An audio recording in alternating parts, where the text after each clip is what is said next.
at this point, like everybody's data's out there. Like I don't know if you've ever logged onto the dark web, but you can get someone's full identity and all their bank account information and the logins and the backup logins for about like $3 a pop.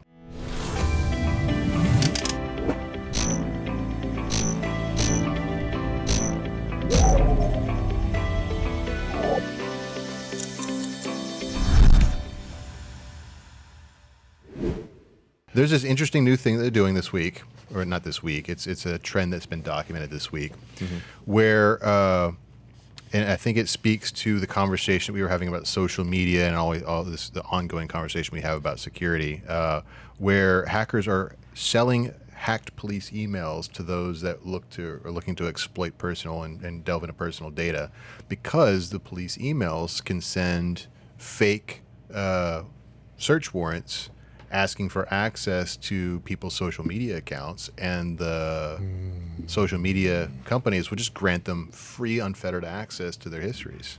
Wow. How about that?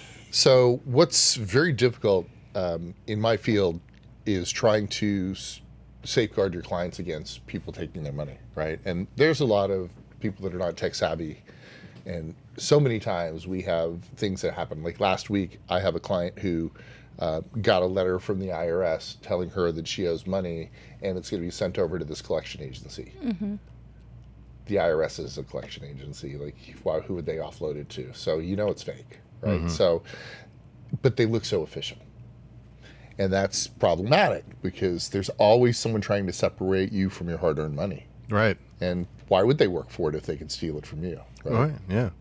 I mean, this is probably even more insidious, though, because what they're doing is it's just a little excerpt from the article where they're describing a hacker had gained access to what seemed to be this law enforcement official's personal Gmail account, and hackers had proceeded to send masses of alleged documents from the government of Montenegro, including pictures of cash, flashy watches, weapons, and what appeared to be the collection of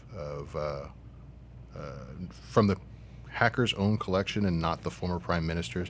So basically it was a lot of they were impersonating government and then using that to get the personal access to the Facebook accounts, and then using that to access banking and financial, and then just using that to transfer stuff around.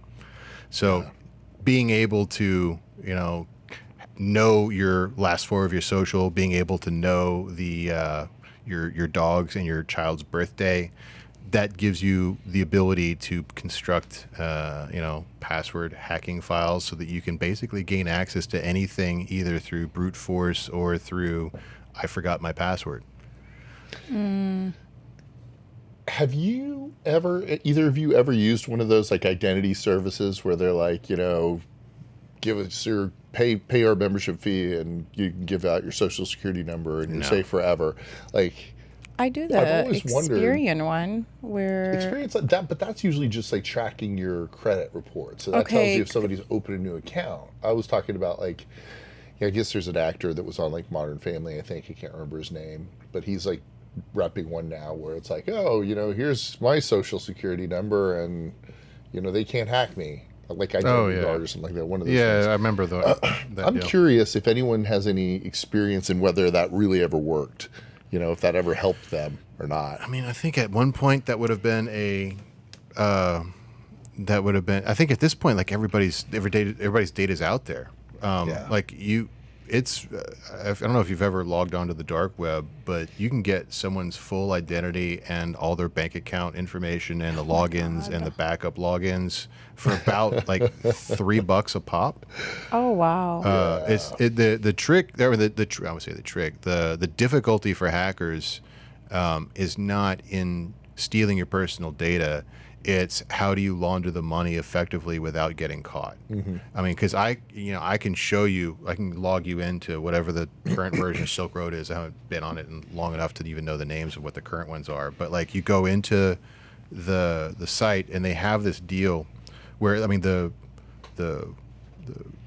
identities and the bank information is so cheap that they have it automated. Like you put money in the account, and it's going to say, "Oh, well, we're going to send you 5 a day or 3 a day," and it's just like, and then you just it enables this pipeline of almost automated process of fraud, enterprise grade fraud. Yeah. Did they give any sort of resolution or anything to look for in regards to like any red flags to look for, or they just came out and said this is a security publication, so this is like a new and innovative way of stealing people's data. So there's really nothing you can do. It's more on the large scale social networks to prevent this level of fraud, which, boy, that makes me feel good because I know Zuck's got my best interest at heart. right? He's thinking about me right now. Yeah, I know. Well, that goes to X's or Elon Musk's vision of that, is it WeChat or like the operations? So, keep it all in one place so they can hack it all at one time. Hey, thanks for watching The Merge. We've got a ton more stuff for you to watch on YouTube, on Instagram, on TikTok, everywhere. Check us out.